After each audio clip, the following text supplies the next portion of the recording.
Hi everybody, welcome to another edition of the Food and Farm Show. I'm Gil Dominguez. Today we're coming to you from the Master Gardener's demonstration garden here in Grass Valley, right next to the NID building, to record their workshop on composting. This is just one of many workshops that Master Gardeners has all year long in order to help make you a better gardener. Our friend Cheryl Noble is up at the Ananda Ranch up in North San Juan. Cheryl? Hi Gil, I'm here at Ananda Village, which is a spiritual community outside of Nevada City, and they're having their annual tulip open house with over 10,000 tulips, and it's gorgeous. We'll be learning more about the open house in Ananda Village and the Crystal Hermitage Gardens at a later episode. But right now on today's show, we'll go back to our Backyard Chicken series with Janie Powers, and also we'll learn more in our Part 2 series of propagation with Daryl Jew. Be sure to join us each week here on the Food and Farm Show. Of course, we air at 6:30 p.m. on NCTV, Channel 11, Suddenlink Channel 16, on ACTV Channel 20 in Auburn, and of course 24/7 on our YouTube channel. That's the Food and Farm Show. You can also join us on Facebook and tell us about your gardening experiences, and that way we all share the knowledge. So let's get going. We got a very busy show for you today. When we come back after the break, we're going to meet Mary Sanikas, who's one of the master gardeners putting on this workshop, and we'll find out all about composting and what they're going to be learning today. You're watching the Food and Farm Show right here on Touchdown Productions Network.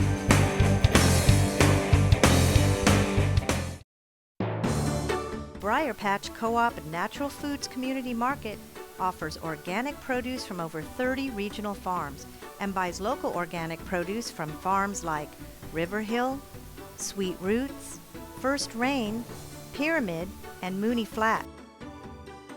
You can trust the Patch to hold their producers to the highest standards and always be certified organic. So get to the Patch, the Briar Patch, for organic produce. Anything Green Hydroponics is your source for hydro systems, grow lights, and soils. Anything Green offers a complete range of organic nutrients as well as fungicides, miticides, and predatory bugs. Anything Green Hydroponics has just received this year's soil.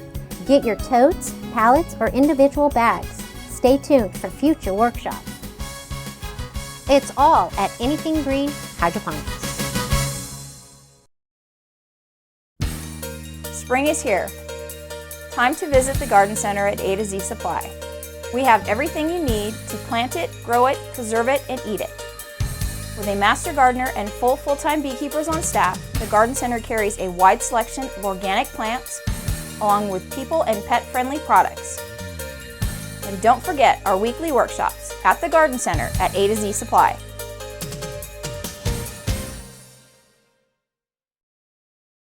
Nevada County Farm Supply has been part of the agricultural scene since 1993.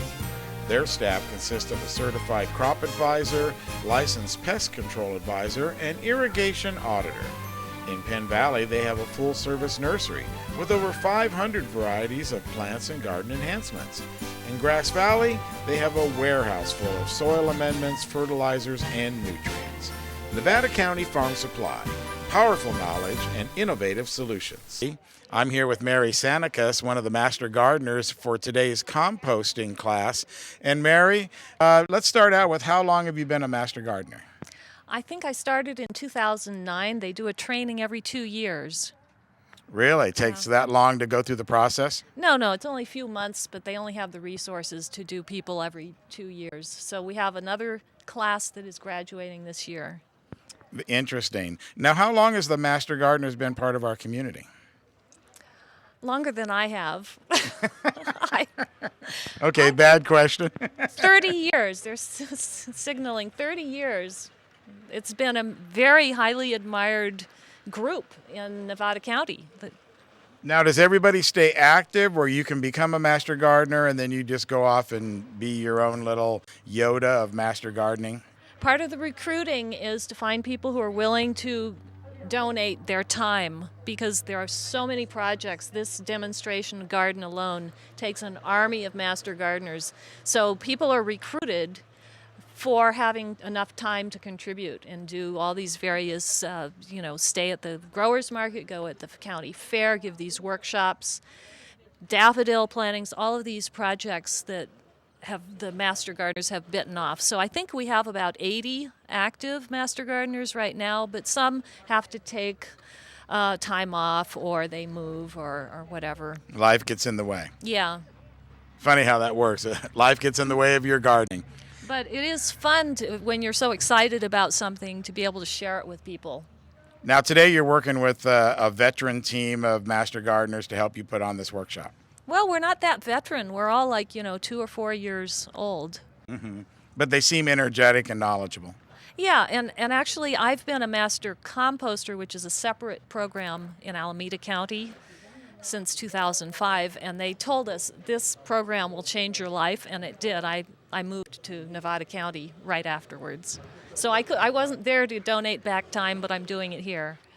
Right. Now, today's workshop, of course, like we said, just one of the many workshops that Master Gardeners puts on during the year, not only here at their facility, but out as part of their community outreach. You guys go to different groups as well. So today, what do you hope that the students take home from today's workshop? The main question we get is, does it stink, and do I have to turn it? And the answer is no. So we're giving people efficient ways of creating hot compost without turning it, and a higher quality compost, so that you can create. You never have enough compost. That's always the problem. Now, when you're talking hot, you mean really hot, over 100 degrees. The center of our pile is 160 degrees after putting our browns and greens in sufficient volume together 5 days ago. So we just came in with grass clippings and brown leaves and various other free raw materials on Tuesday, and today is Saturday, and the center of this 4x4x4 volume is 160 degrees, and we don't want it to go any higher than that. It loses quality after that. So we're at the top end of the weed seed killing zone. And you want to be a little bit cooler. I know when we looked at it earlier, some earthworms had died because it was a little too hot. Yeah, I had put some red wigglers in there, and there was a dead one on top. So we ideally, when we go into the curing phase, we would introduce red wigglers when it's not as hot, and then they do the rest of it. They add value. Now, is this the only composting workshop of the year? No, we've done one. There will be one more in August, and we will also have a hot compost pile at the county fair and short little workshops at the county fair. Right, and of course, the Food and Farm Show will be out there for a lot of the 4-H activities this year. And of course, we will stop by the Master Gardeners booth, like I've done personally the last several years, and checked out that compost pile. And it's just amazing how you guys can heat it up so quickly and get those nutrients going. Yeah, we'll use the material from the fair. So the day before the fair opens, we are gathering the horse manure, the steer manure from the bins, the wool from the sheep that the 4-H kids are shaving, and we create it the night before so that by the third day of the fair, people can feel the thermometer and look at the temperature and see it happening. And we also get straw bales, and people respond to how attractive that looks. And they say, well, I could do that at home. Right, I'm going to go for the straw bale method myself. Now, if anybody wants to get in touch with you or has any questions, is there a number or website, or how would you send them out there? The Master Gardeners have a hotline number, 273-0919.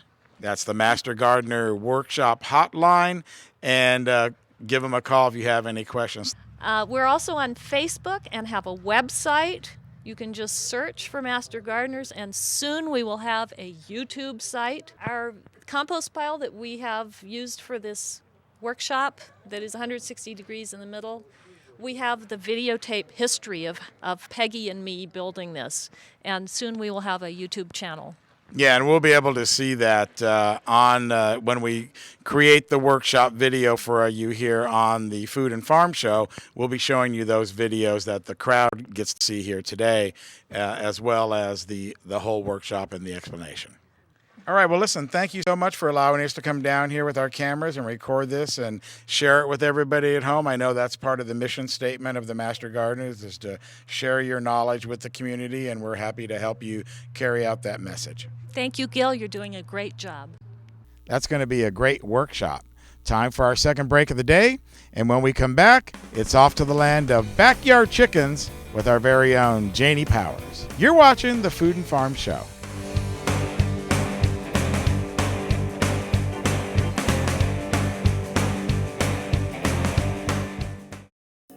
Since 2009, Creative Coops has been committed to helping people live a more sustainable lifestyle. Their chicken coops are made right here in Grass Valley. Their innovative design allows for easy expansion for 3, 6, or 10 chickens. Creative Coops keeps your chickens safe from predators, are well ventilated, with spacious nesting boxes, making backyard chickens fun for the whole family. It's Creative Coops, bringing backyard chickens to your home. Spring is here. Time to visit the Garden Center at A to Z Supply. We have everything you need to plant it, grow it, preserve it, and eat it. With a master gardener and full-time beekeepers on staff, the Garden Center carries a wide selection of organic plants, along with people and pet-friendly products. And don't forget our weekly workshops at the Garden Center at A to Z Supply.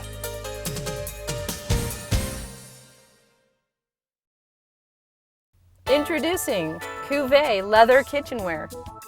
Kitchenware that lasts a lifetime. Made from genuine leather suede, Cuvée kitchenware comes in a variety of colors and has been featured on the Food Network. Leather is the perfect kitchenware. It is a natural insulator, washable, and non-flammable. Cuvée Leather Kitchenware, Chefware, and Tableware. Unique kitchenware to complement your favorite place. Create, entertain, and be you. Briar Patch Co-op Natural Foods Community Market offers organic produce from over 30 regional farms and buys local organic produce from farms like River Hill, Sweet Roots, First Rain, Pyramid, and Mooney Flat. You can trust the Patch to hold their producers to the highest standards and always be certified organic. So get to the Patch, the Briar Patch, for organic produce. Here once again with Mary Sanicus, Master Gardener. And Mary, you got some big information.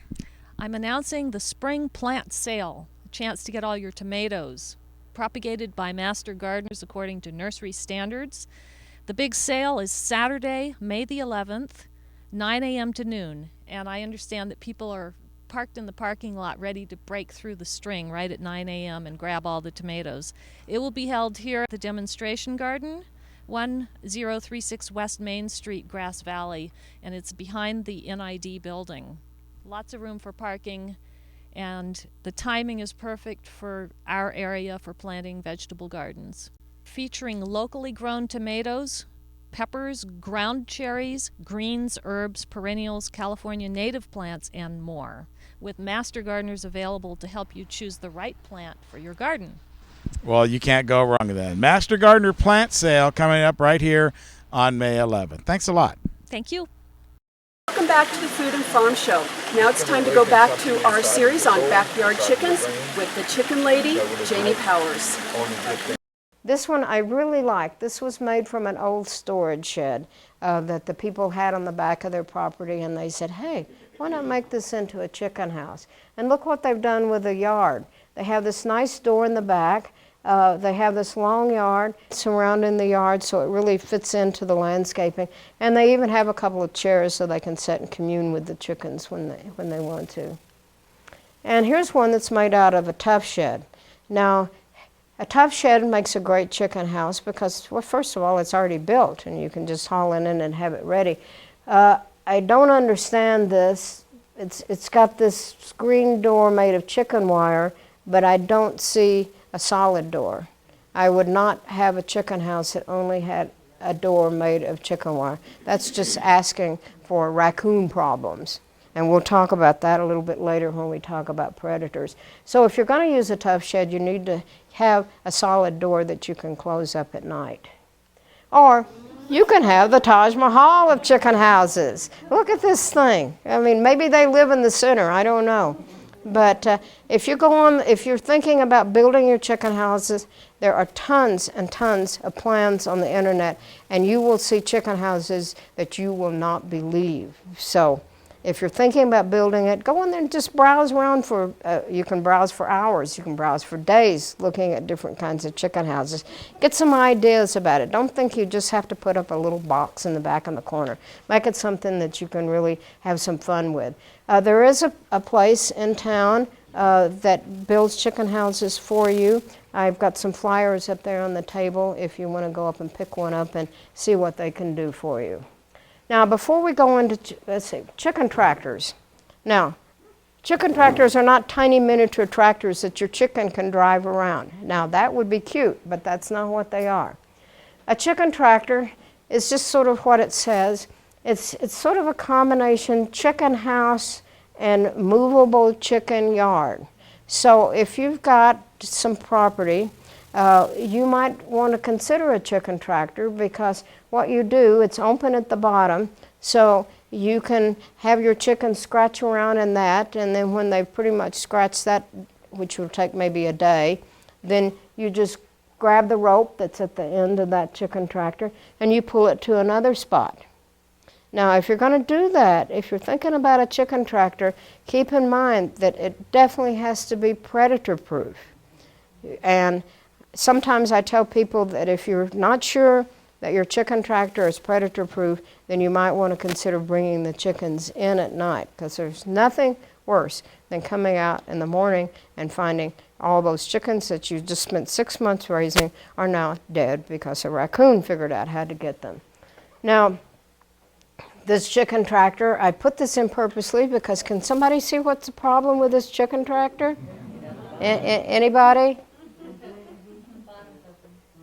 Yeah, look at the bottom. Look at the end there where the chicken house is. Look how high off the ground that is. A chicken could very easily crawl under that and escape, and if it was a Lackenfelder or one of those other birds, it could be flying up in the trees with you in hot pursuit.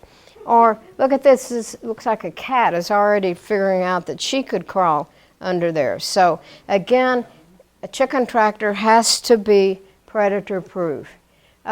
This is an interesting one. Actually, I'm not quite sure what it does. It has a solar panel on it. I'm not quite sure. But I put that in there because, see, it's got a long handle at the end, so you can, and it's got the wheel so you can pull it. And most chicken tractors either come with wheels like this, or they're sort of a sled version that you can pull around. Now here's a giant chicken tractor. If you have a big one and you have a riding mower, you could rig it up so that you could pull it around with your mower. But to keep in mind, the two biggest things with a chicken tractor, it's got to be predator proof and it must be easy to move.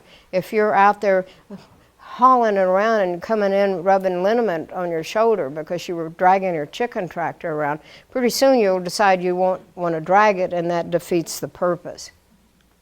So, just to look back on it, the size of your chicken house depends on the number of chickens that you want to have. Remember, you need about 4 square feet per chicken, and it can be a little bit smaller if you have a yard. And I definitely would recommend, if you're going to have a chicken yard, you got to have, a chicken house, you've got to have a chicken yard to go with it. It's just one and the same. I had a lady call me and she said, I keep losing my chickens. I said, well, tell me about your setup. So she said, well, I have this yard and it's made out of chicken wire. And I said, is it the big hole or the little hole? Because chicken wire comes in 2 sizes. She said, I don't know. I said, well, you do not want the big hole, because big holes, raccoons and skunks can reach through there and grab things. And I said, what kind of chicken house do you have? Long pause. Chicken house? I said, yes, where do the chickens go at night? She said, oh, well, I built the chicken yard around a tree and they can climb up in the tree if they want to. So, we won't even talk about why she was losing her chickens. I think it's pretty obvious. Soon it'll be time to get your young chicks and get them out there in the hen house. Time for our final break of the day, though. When we come back, It's off to the propagation workshop at Anything Green Hydroponics. Our special guest, Daryl Jew, is going to be telling you some interesting ways to propagate seeds. You're watching the Food and Farm Show.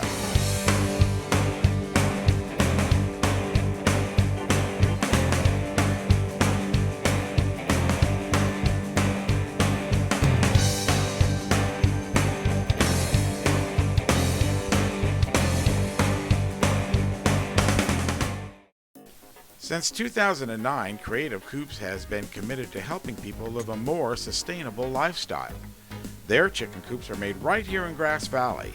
Their innovative design allows for easy expansion for 3, 6, or 10 chickens. Creative Coops keeps your chickens safe from predators, are well ventilated, with spacious nesting boxes, making backyard chickens fun for the whole family. It's Creative Coops, bringing backyard chickens to your home. Spring is here. Time to visit the Garden Center at A to Z Supply. We have everything you need to plant it, grow it, preserve it, and eat it. With a master gardener and full-time beekeepers on staff, the Garden Center carries a wide selection of organic plants, along with people and pet-friendly products. And don't forget our weekly workshops at the Garden Center at A to Z Supply.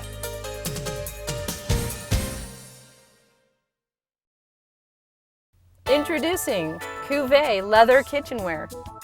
Kitchenware that lasts a lifetime. Made from genuine leather suede, Cuvée kitchenware comes in a variety of colors and has been featured on the Food Network. Leather is the perfect kitchenware. It is a natural insulator, washable, and non-flammable. Cuvée leather kitchenware, chefware, and tableware. Unique kitchenware to complement your favorite place. Create, entertain, and be you. Briar Patch Co-op and Natural Foods Community Market offers organic produce from over 30 regional farms and buys local organic produce from farms like River Hill, Sweet Roots, First Rain, Pyramid, and Mooney Flat. You can trust the Patch to hold their producers to the highest standards and always be certified organic. So get to the Patch, the Briar Patch, for organic produce. Welcome back to the Food and Farm Show. This week we're learning all about compost here at the Master Gardeners, but last week we were at Anything Green Hydroponics. Time for part 2 of Daryl Jew's presentation on propagation. I can see it's still wet. So you have your roots, but the problem is when you're breaking up that root ball, some of these roots will circle around like this, right? When they're circling around and you can actually see them, that's when you want to break that up. Let's see if I can take this apart and I'll show you. This probably isn't root bound. That's when you have it root bound. But yes, you do want to break that up, and hopefully this will be kind of root bound so I can show you what you want to do on this.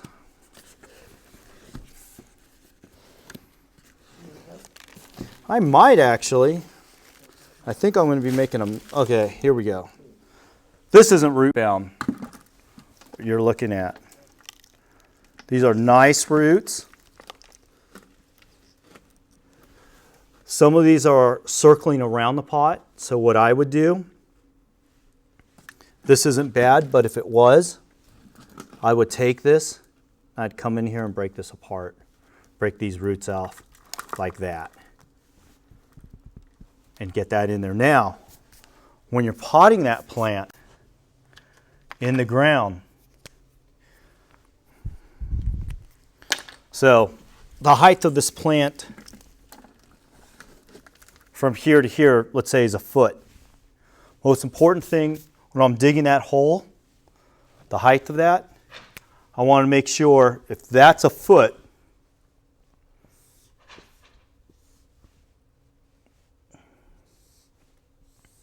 I have one, from the canopy to the ground is 1 feet. When I dig my hole, I want to have it twice the width of that. I mean the height of that. So I'm going out here to 2 feet, maybe even 3 feet wide you want to dig your hole. Now the depth, you want to make sure the depth of this hole is the same depth of this spot where it's going in. Maybe even a little bit deeper. Some people will dig this a little bit deeper, but the most crucial thing is to have this container, you have the width, because these roots are going to be shooting. When they first come out, you'll get more lateral roots going this way. And you still want to plant it above ground a little bit? Just a little bit, and then we're going to put this just a little bit, because most of your plants that you're going to find are going to be in a peat moss. They're going to be a peat base, or they're going to be in a sawdust mixture. And because of that, when you're putting in your native soils, you're going to have problems when you put it in there. You'll see your soil, your native soils, holding on a lot more water, and then you'll see this drying out a lot quicker. For the transition that plant, that's why we're going to put this a little bit higher, so it's able to either dry out or absorb more water during that time. That's why you'll put a trough around the plant that you'll see usually during the first, I would say, month or two of that plant. That's when it's the most crucial for keeping that moist. And again, you want that trough to be fairly wide around that whole soil. Now, what some people do say, your backfill soil, what people like to say, you take your native soil and you'll mix in half your native soil in this hole with half of the soil from this container that you get from the nursery. That's what some people like to do in there. So they'll go out, we know this is a peat-based product, so we'll go out and buy a bale of peat moss and we'll mix that in with the native soil. And when we backfill, we have that in this backfill. So the transition, when this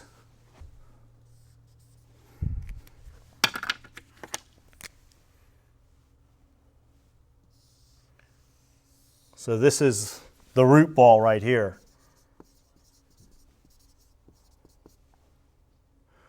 So all this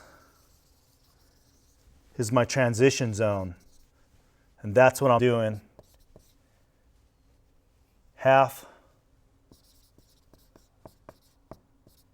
native soil, which is what you dug out, and then half of the container soil.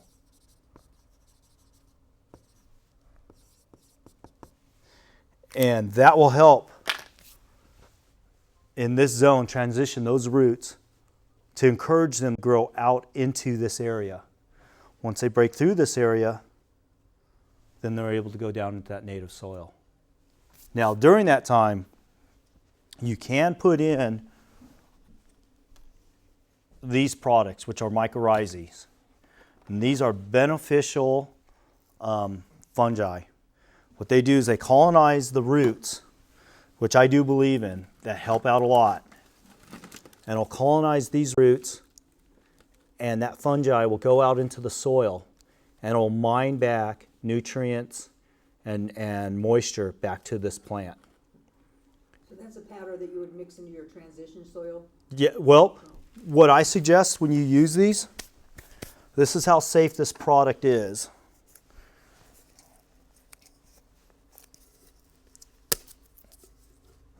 It's a granulated product. It has no fertilizer in it, and I will stress that right now. When you use the mycorrhizae product, there's different packages out there, different products. If it's straight mycorrhizae, you can put it straight on this plant, and it won't burn anything. And this will inoculate. To inoculate a plant with mycorrhizae, you're looking at, I would say, 4 to 6 weeks. So how much do you use of that, and how do you apply it? This, I recommend when you use the mycorrhizae, apply it directly to the root. So you're not going to use it in this large a thing. You're just talking maybe on your root starts or something. Yeah, it says right here, it's probably, you're looking on the back of the directions, everyone's different on there because there's different concentrations in there. But the most important thing with these products is to get right on that, right when you plant, you want to put this right on the root ball because this product has to get contact. If you run this product and you dug the hole, you put your plant in, and then, oh, I'm going to put some mycorrhizae in, so I'm going to run it on top of the soil. What will happen with this product, when you water it in, the soil will filter out all the fungi, and the fungi will stay on top of the soil where you don't want it, and it won't inoculate that root. For this product to work, it has to have contact to that root for it to colonize, because it lives off of the root. It has a symbiotic relationship with the root.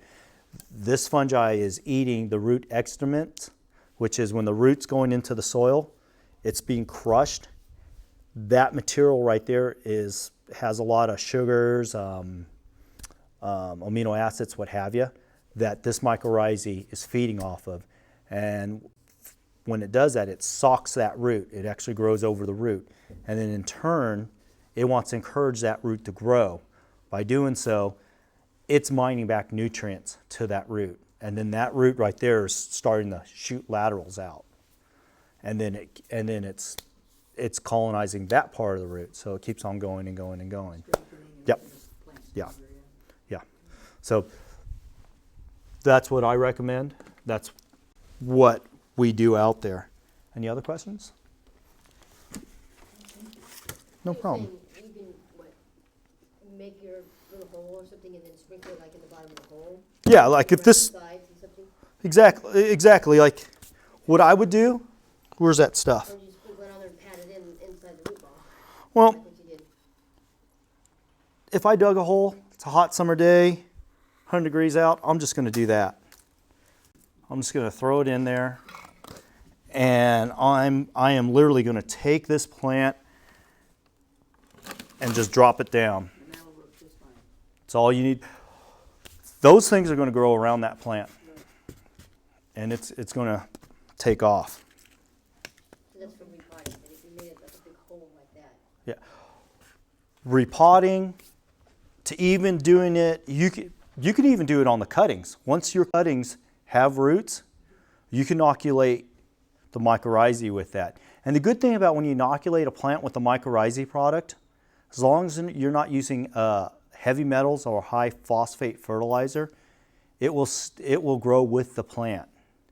Now, they say you should re-inoculate the plants after 6 months to a year. You can do that. But if the plant's growing, it should be growing with you as long as you have a healthy, active soil in there for your plant. But you can do that with most medias. Yeah. If you re-inoculate it after a year, say, would you drill a hole in the ground and drop it here type thing, or aerate it? So usually your plant's growing here. Usually you're going to, if I want to re-inoculate this plant, I am going to root balls here. My canopy, if my canopy is right here of this plant, I'm literally going to drop down to where that canopy is, put a hole, drill a hole, what have you, find my feeder roots, and go around the plant and take your mycorrhizae and drop it in there. And it should work just fine. As long as you're getting it on active roots, on your lateral roots, it will spread from there. So you shouldn't have any problems with that. But if you do use a high phosphate fertilizer, if you do use some of the fungicides out there, or you have someone apply fungicides to your plant because there might be some diseases out there and your plant looks like it has a root disease, then you're going to have to re-inoculate because you're going to kill the the mycorrhizae off. It's beneficial fungi. So you got to keep that in mind there too. Can you show a few of the different mycorrhizae that are? Yes, there are a few here. Product here called Great White. This has a shot. There's endo and ecto mycorrhizae. As I can count right here, probably 13 different species of mycorrhizae in this product. The Pro Mix only has one. This is for endo. This product right here does endo, and it has endo and ecto. And the difference with that, you can inoculate some of your hardwood plants, your azaleas, what have you, with the ecto. Endo is more for your perennials, more for your shrubs.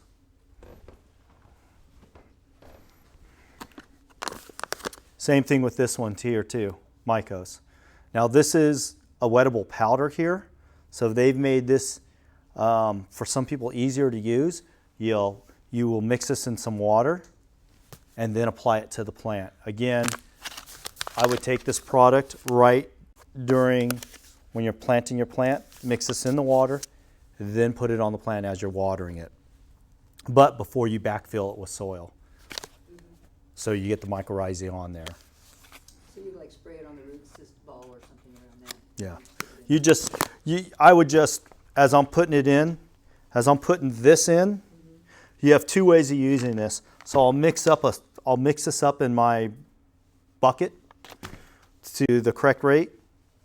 Either pour it onto the plant or take that, dunk it into the pail, then put it in here and have it take off. And we can go from there. If you guys like, we can take some cuttings, we can dip some of this in there, we can put it in the store, and you guys can see which ones, when you guys come into this store, takes off quicker. There are some different products. This is, these products here are inorganic. They either have IBA or IAA, and that is a rooting hormone product. This right here has 3 different types of sea kelps, and it has cyanokinins and auxins, more of a natural approach. And there's other products out there like this too, not just this one. What you'll get with these 3 here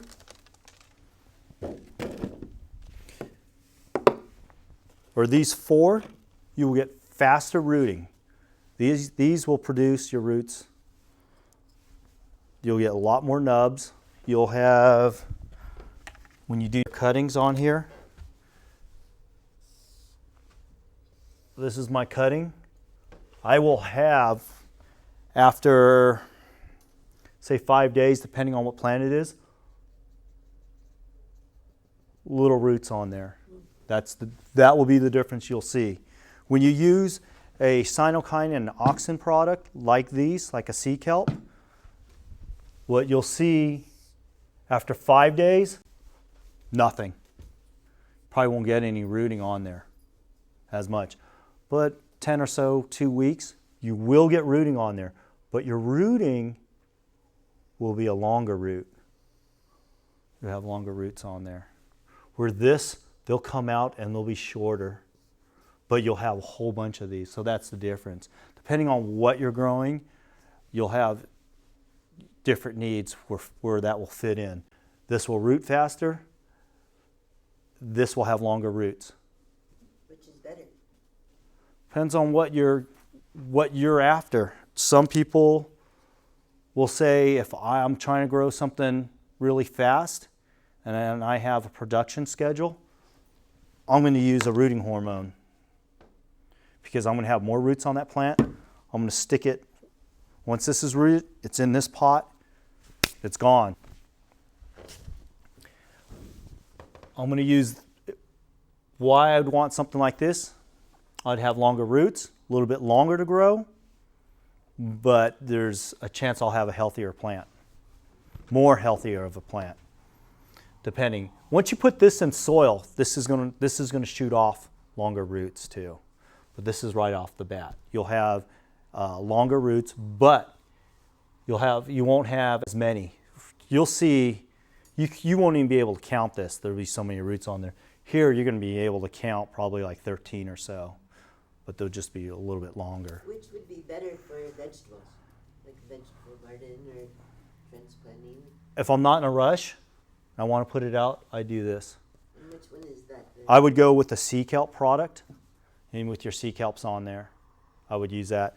I would use this, but if I'm a gardener and I want to get stuff off and I have a short season, I'm going to use this because I want to get things going. I need to get it in the ground. This is what I want to use to get there. Those things are the same as that, right? The mycorrhizae? No. These are plant hormones to create rooting, or to start rooting, excuse me. This is mycorrhizae, this is a fungi. This is when you have your roots.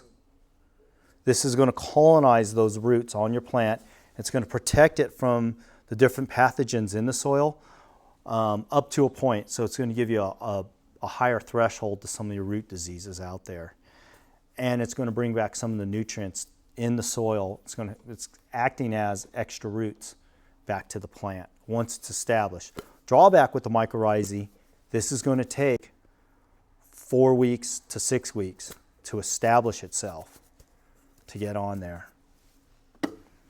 And the same thing, I believe this is another one. This is a liquid. This is actually a mycorrhizae and a bacteria in here, soil bacteria. Now, what's great about this product, you're getting the best of both worlds in the respect of speed, because it's a bacteria. This was going to get onto, this bacteria in here is going to give you protection immediately when you put it in the soil from your root pathogens. But also, it's going to colonize this root zone area a lot faster than mycorrhizae, and it's going to bring back nutrients back to that root as the mycorrhizae is inoculating the plant. So this is a little bit hardier, the bacteria. It's going to inoculate probably a week or two faster, possibly. And that's a spray on application. This product is, you're going to mix this in water, probably on the directions on there, probably, I think it's probably a tablespoon or so per gallon. And you're going to apply this right on, once you plant, right onto this plant. If it has a mycorrhizae, I suggest that you get this right onto the root. You'll also find that these bacterias in here, they found will help prevent, or not help prevent, will help control some of your foliar diseases too. Does that have a long shelf life? You didn't use all of that this year. Would that still be good next year? Most of these bacterias nowadays on here that are in this form in a commercial container, as long as you keep this out of light, because light kills the bacteria, and heat, this should survive from production date, can survive up to 2 years on most of the products out there. Some of them might be different. It depends how they put the bacteria asleep. And is that the same for most of these products then? Yes, well, this is in a dry form. So as long as it's sealed in here and there's no moisture, it's not been activated, you'll probably get on the mycorrhizae probably a year or two on there. Not really for sure. It doesn't really have a expiration date on there. You'll have some products out there that will be a combination. They'll have the kelp product in there. Yes, you'll see that. You'll have that. You shouldn't have any burning issues with that, with the sea kelp that you're putting in there, so long that it's a sea kelp that's been refined to where they've taken out all the salts. Is that the usual issue, is that you have burning with the sea kelp thing? It depends on, if you go down to the beach and you grab some sea kelp and you dry it out, you're going to have the salts in there. Yeah, right. And we've done some trial work where we've grabbed some different sea kelps, done that, and we just dried it up to see. Well, we had some salt issues there. So, but when you buy some of the kelps that are on the market that are in a liquid form or dry form, they've been processed out and they've gotten those salts out. So you shouldn't have a problem doing that when you put it in there, but I would definitely probably play around with your rates on there, what you want to do. Also, when you use something like a kelp product, you're also feeding those roots too, because it has nutrients in there from that kelp. And they haven't identified them all, but we do know they it has a nutrient load in there. So you can actually use that as a starter fertilizer to a point on the plant. We have some B1 right here. B1's known for transplanting your plants. It's also for shock. It's a vitamin. It is known to do that for you too.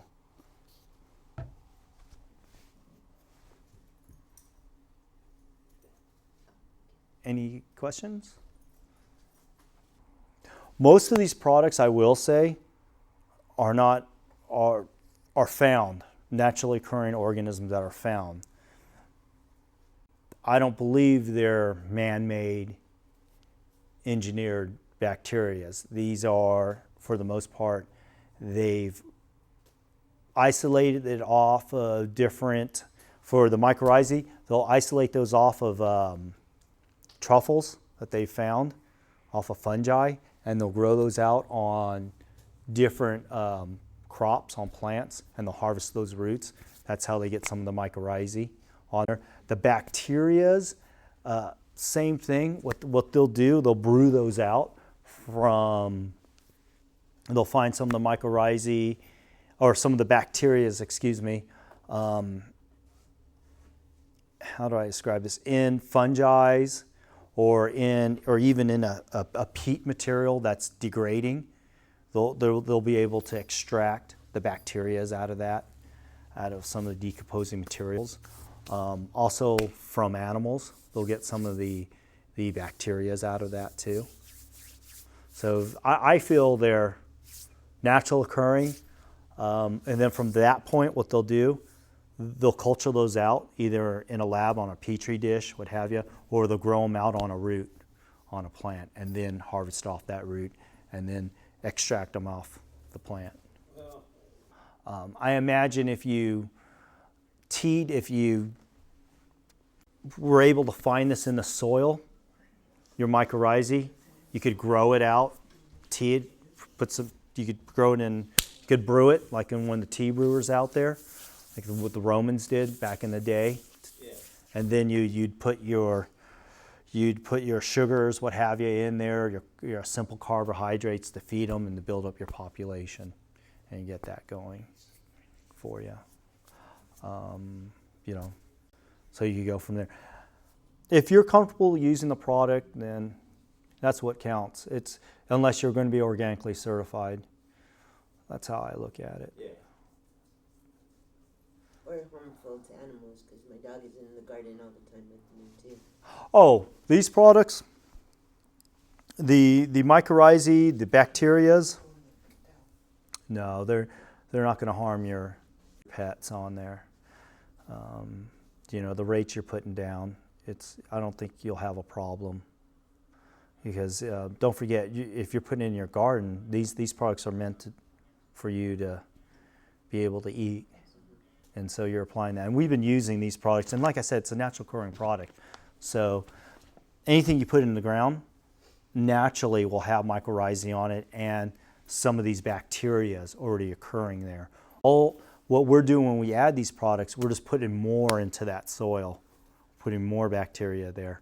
And what we're doing is we're out-competing the pathogens in the soil, your different fungi, your different bacteria that are going to harm the plant. That's what we're doing there. When I seen this trial work that was done from a manufacturer, they just had it in water. Okay. Now, what's going to be your fastest growing method of? Cloning, when it comes to cloning, you can use the Easy Cloner. The benefit to this Easy Cloner that I see is you're able to put multiple clones in there versus just sticking it in a jar, what have you. And then on top of that, you're getting your aeration. You're getting the when you look at this, let me see. Sheila, is this open? Okay.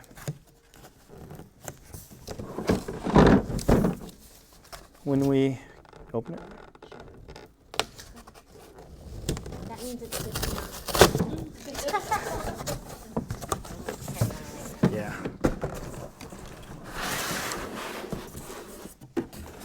So it comprises of, when you look at this system, there's a pump right here, and then there's basically a spray nozzle. This is a manifold, and you'll put your spray nozzles on here. It shoots up the water. What it's doing when it's shooting up the water, and the water will have your nutrients, will have you in there, and you'll have, that's what it looks like inside. So you have your pump down below here. There's water in here, probably, I don't know, what, halfway full? Halfway full. You have this covering here, and it's black. And that also, because of light, the roots. No. Well, I think you do. I think you can put a humidity dome over this. What you do is these are little pucks. They fit right in here. As you're putting them in here, as your cutting's in here, it's sitting in there like that. Held by the neoprene. By the neoprene. And you're getting that constant action of the water splashing on here. And it's creating that moist environment.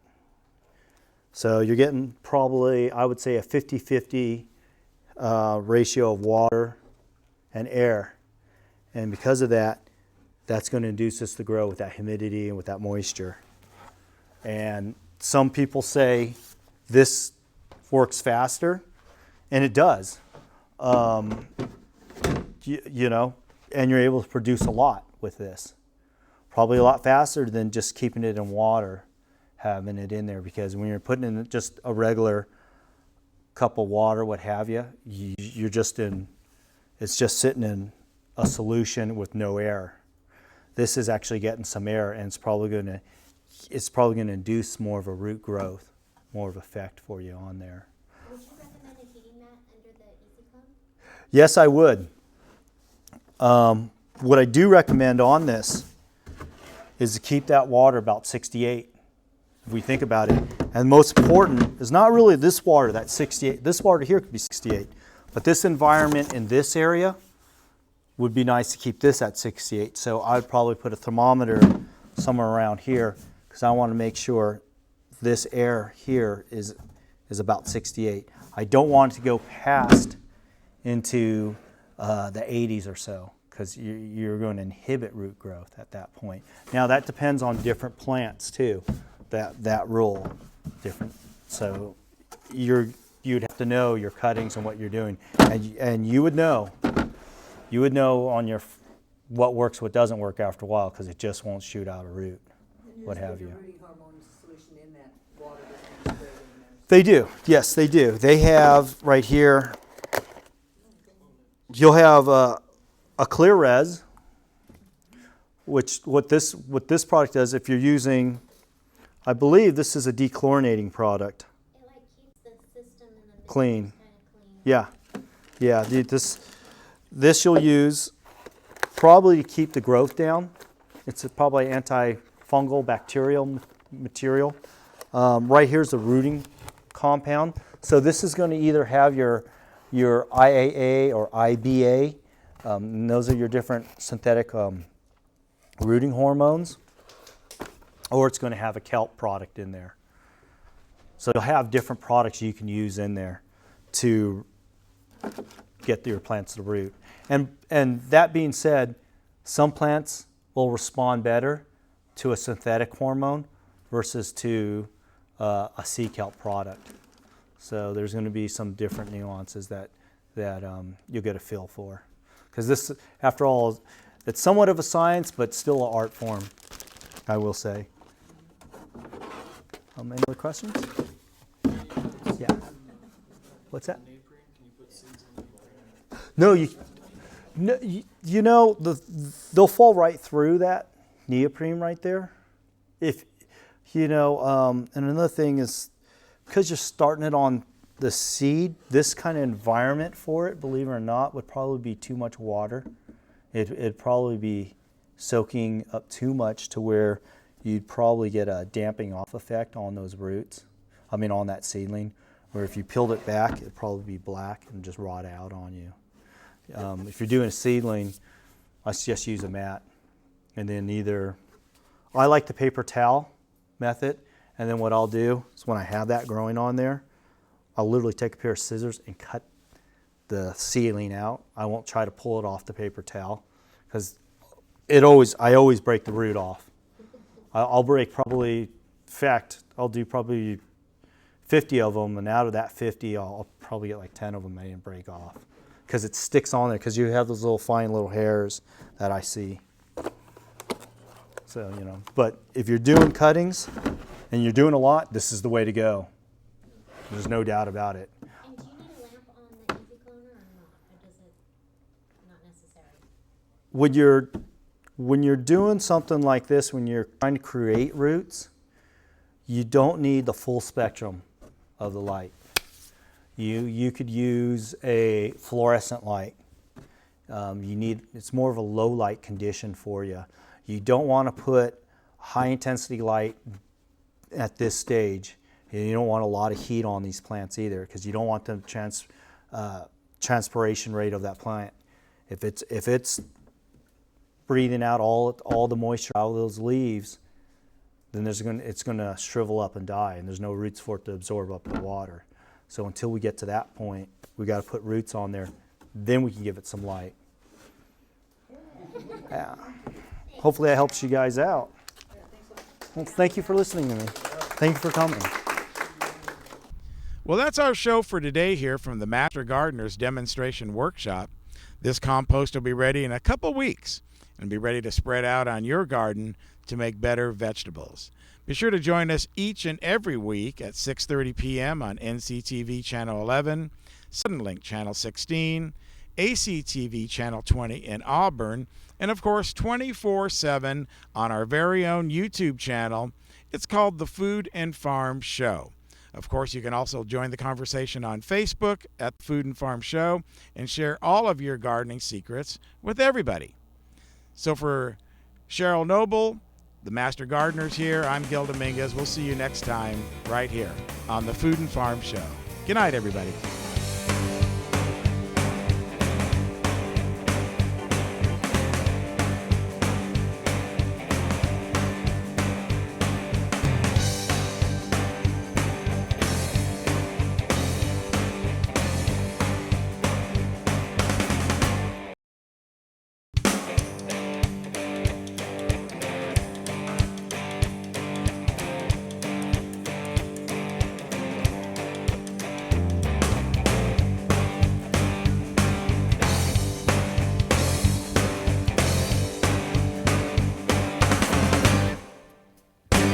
Be sure to join us each week right here on NCTV Channel 11 at 6:30 to 7:30, and of course on our YouTube channel, The Food and Farm Show.